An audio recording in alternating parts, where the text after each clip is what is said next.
Setelah melakukan olah TKP, memeriksa saksi dan otopsi, polisi akhirnya menetapkan tersangka yang tidak lain kakak kelas korban.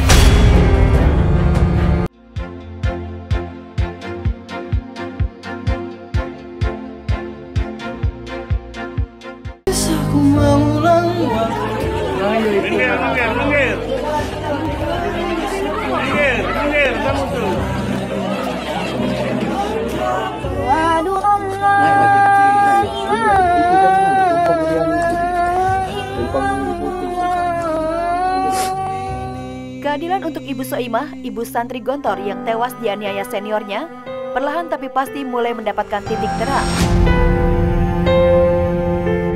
Setelah hampir 2 minggu perkara ini ditangani pihak kepolisian, Senin 12 September kemarin, polisi akhirnya menetapkan 2 orang tersangka, dan kedua tersangka sudah resmi ditahan. 2 tersangka penganiayaan santri Gontor akhirnya ditahan.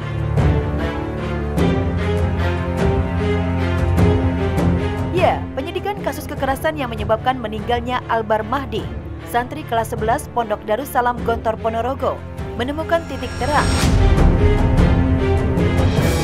Setelah melakukan olah TKP, memeriksa saksi dan otopsi, polisi akhirnya menetapkan tersangka yang tidak lain kakak kelas korban.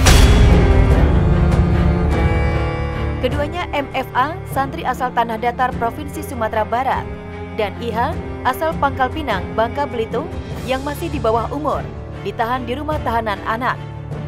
Yang pertama, penyidik Polres Ponorogo dengan dibackup oleh Ditkrim Polda Jatim telah menetapkan 2 tersangka. Dari hasil penyidikan, kedua pelaku memukul korban menggunakan kayu, memukul perut dan menendang korban. Kini keduanya harus mendekam di balik jeruji besi. Kedua pelaku terjerat Undang-Undang Perlindungan Anak dan KUHP pasal pengeroyokan dan penganiayaan.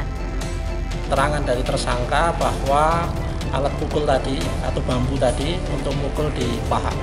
Sedangkan di dada, menurut keterangan dari tersangka itu dipukul dengan tangan kosong di dada. Itu satu tendangan juga ya? Ada tendangan juga ya? Meski kasus kematian putranya mulai menunjukkan titik terang, namun Siti Soimah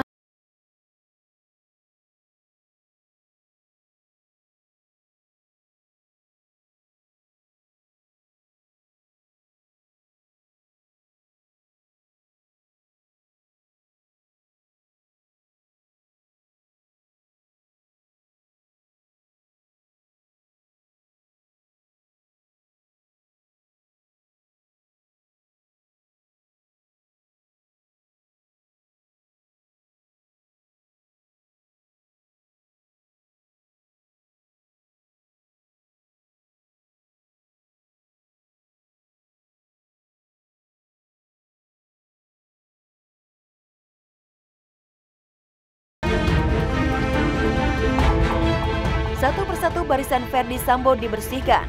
Sampai Senin kemarin, tercatat sudah 7 perwira polisi yang terlibat menjadi penyokong kejahatan Ferdi Sambo akhirnya dipecat tak terhormat.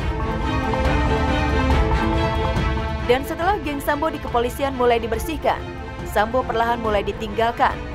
Bahkan setelah Baradae melawan, jelang kasus Sambo dibawa ke pengadilan, Bribka RR juga dikabarkan siap membuka rahasia peristiwa Duren 3 berdarah. Kabarnya RR sudah meminta perlindungan ke LPSK dan siap jadi justice collaborator.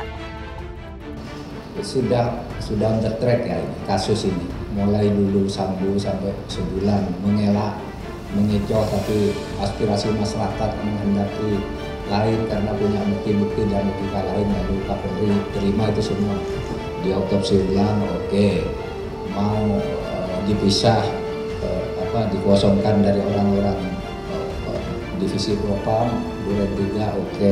Lalu kemudian pengakuan Barada muncul, kemudian mentersangkakan Sambo dan kawan-kawan yang kalau nggak salah jumlahnya sekarang sudah ada 12 ya. Yang pelakunya itu ada 5, yang obstruction of justice-nya ada 7. Yang pidana, belum lagi yang dipecat karena etik atau di dan ditunda kenaikan pangkatan. Saya kira ini sudah langkah yang tepat. Dan itu yang diharapkan masyarakat. Kalau berharap lebih dari itu langsung menghukum orang sekarang, nggak bisa. Hukum itu ada due process of law.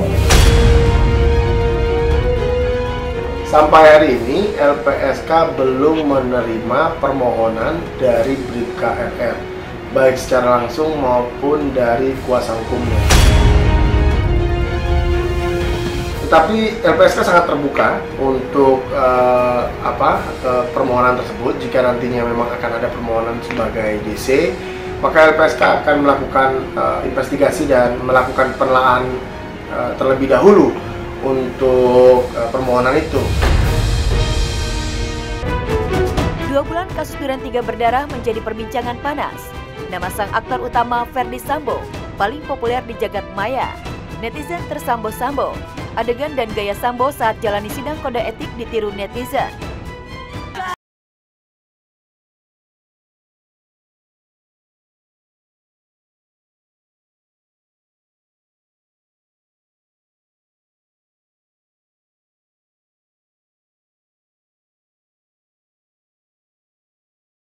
Tak hanya itu, adegan Sambo dan Putri Chandrawati saat jalani rekonstruksi membuat netizen berlomba membuat video Sambo PC wannabe.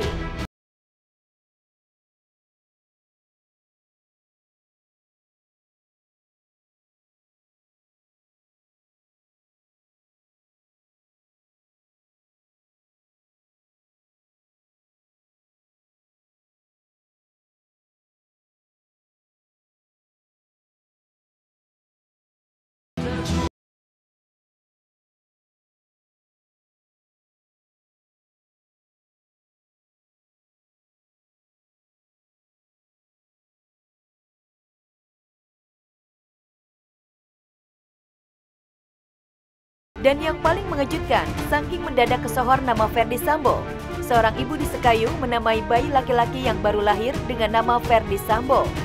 Selain karena wajahnya yang mirip Sambo, sang ibu berharap sang putra bisa jadi jenderal polisi. Kak, izin Kak, kita beri nama anak kita Ferdy Sambo itu apa Kak alasannya Kak? Jenderal bintang 2 Kak ya? Oh, jadi kita secara langsung berharap anak kita tuh karirnya seperti jenderal Kak ya. Tapi kita kan tahu Kak kasus yang terjadi dengan Sambo nih Kak. Tahu ya. Tapi kita tuh berharap tidak seperti itu ya. No.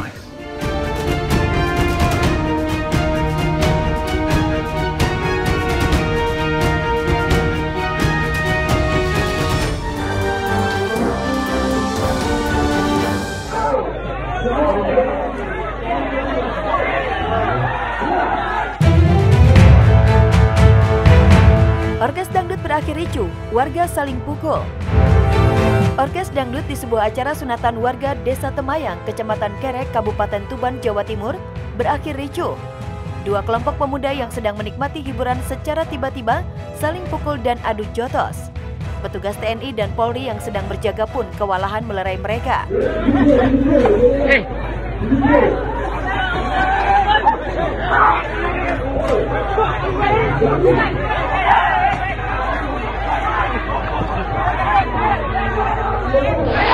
Masalahnya kan Bapak kan minta 2 galon tadi, itu galonnya sudah terisi 1.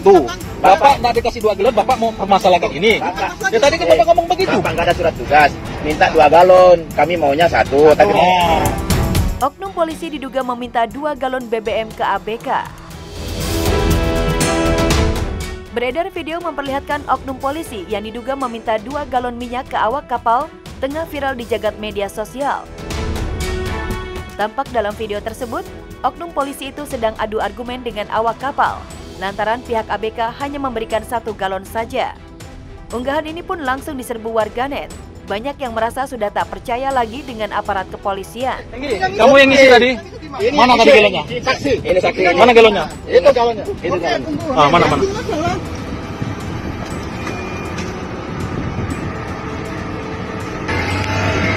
Dia memaksa minta 2 galon. Kita nggak.